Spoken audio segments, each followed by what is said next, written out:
দোকান থেকে কেনা কাসুন্দিগুলো আর মুখে দেওয়াই যাচ্ছে না, তাই তোমাদের জন্য আজকে নিয়ে এসেছি কাসুন্দির একটি দারুণ রেসিপি, যা দোকানের কেনা কাসুন্দিগুলোর থেকে স্বাদে গুণে মানে অনেক ভালো।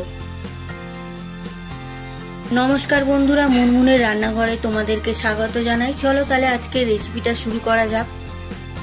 1 কাপের থেকে একটু কম সাদা সর্ষে এবং কালো সর্ষে আমি নিয়ে নিলাম। এইবারে একটি পাত্রে কিছুটা জল নিয়ে 2 রকমের সর্ষেকে আমি 30 মিনিটের জন্য ভিজতে দিলাম। এই ফাঁকে আমি কাসুন্দির জন্য প্রয়োজনীয় কিছুটা আম, পরিমাণ মতো আদা ও কিছুটা লঙ্কা গুছিয়ে নিলাম। সর্ষেগুলিকে জল থেকে ছেঁকে নিয়ে আম, আদা, কাঁচা লঙ্কা ও কিছুটা জল দিয়ে আমি একটা পেস্ট বানিয়ে নিলাম। কড়াইতে 1 গ্লাস জল দিয়ে জলটা গরম হয়ে এলে 1 চামচ নুন ও 1 চামচ হলুদ দিয়ে ভালো করে নেড়েচেড়ে নিলাম, যাতে নুন ও হলুদটা জলের সঙ্গে ভালোভাবে মিশে যায়। এরপর কড়াইতে আমি সর্ষে, আদা, কাঁচা লঙ্কা ও আমের মিশ্রণটি ঢেলে দিলাম।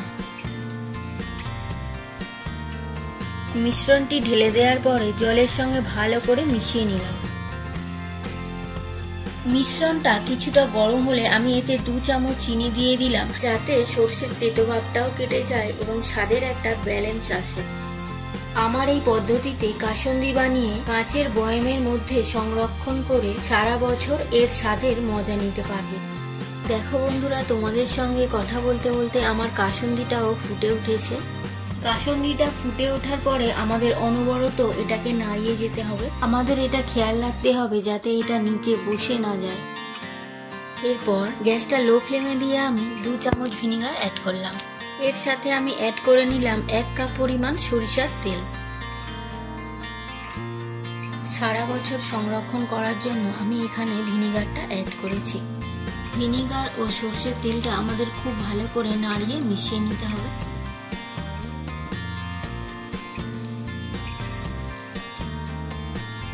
আমাদের ততক্ষণ পর্যন্ত এটাকে নাড়িয়ে যেতে হবে যতক্ষণ না তেলটা এর সাথে মিশে না যায়।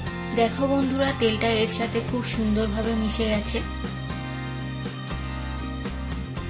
গ্যাসটা লো ফ্লেমে দিয়ে আমাদের ঠিক ততক্ষণ নাড়িয়ে যেতে হবে যতক্ষণ না এর ঘনত্বটা এইরকম আসে। ঘনত্বটা ঠিক এইরকম হয়ে এলে কড়াইটা গ্যাস থেকে নামিয়ে ঠান্ডা করার জন্য রেখে দিতে হবে। তো দেখুন বন্ধুরা, বাইরের কোনো ফুড কালার ছাড়াই আমার কাসুন্দিটা কত সুন্দর একটা রং এসেছে। সংরক্ষণ করার জন্য আমি একটি কাঁচের বয়ামে ভরে নিয়েছি। তো এই ছিল আমার আজকে কাসুন্দি রেসিপি। যদি ভালো লেগে থাকে অবশ্যই একটা লাইক করবেন ও কমেন্ট করে জানাবেন কেমন লাগলো।